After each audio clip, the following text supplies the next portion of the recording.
Post-surgical and irregular corneas challenge even the most experienced fitters, from post-RK and grafted corneas to PMD and LASIK ectasia. These are eyes that break the rules. So, we design lenses that break the mold. Maxim 3D is built for this. With free-form back surface control, every zone of the lens can be tailored to match the most complex corneal shapes. That means precision alignment, stable optics, and comfortable wear, even on the most irregular eyes. Start the same way you would on any scleral fit, by selecting the correct diameter. From there, choosing a trial lens gets trickier. On irregular eyes, the highest point of elevation might not be central. Your goal is to find the lens in the set that clears that highest point and contours best to the peripheral cornea. Once the trial lens is on, the real fitting work begins. Let's say the peripheral fit looks good, but the central clearance is excessive. Flattening the base curve reduces central sag, bringing the lens closer to the cornea. This adjustment transforms a standard prolate design into an oblate shape, without trialing multiple lenses or changing the landing zone. Zone-specific changes are key on these eyes.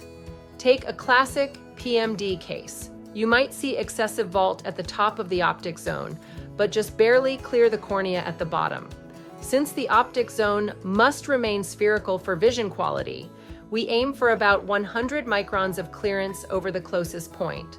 From there, you can steepen the zone directly below the optic to contour that inferior cornea. Then recontour outward to redistribute weight and improve the landing. This adjustment reduces tight inferior landing, improves comfort, and minimizes decentration from saline pooling. Let's run through a few common case types. Post-RK, these eyes have flattened central zones with steep mid-peripheral ridges. Flatten the base curve to reduce central sag and steepen the mid-periphery to lift the optic edge and avoid bearing. Post-PK, graft-host junctions often cause mid-peripheral clearance issues. You can specify exactly how many microns you'd like to steepen the mid-periphery for a better match. Then, flatten the base curve by the same amount to maintain central clearance. Each graft is unique, so partner with the consultation team when needed. PMD and inferior ectasia. Use a flatter base curve to avoid excess sag. Then steepen the inferior zones to follow the ectatic slope and recontour the landing to reduce inferior compression and improve centration. Post-LASIK, standard fits usually work well. If ectasia is present, fall back on the principles we just covered, identify the high point, align the zones, and design with intention.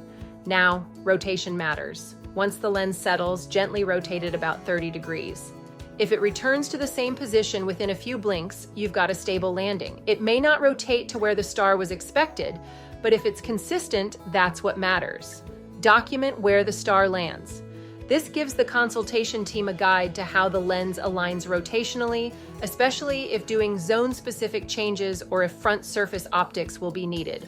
With Maxim 3D, you're in full control, zone by zone, micron by micron.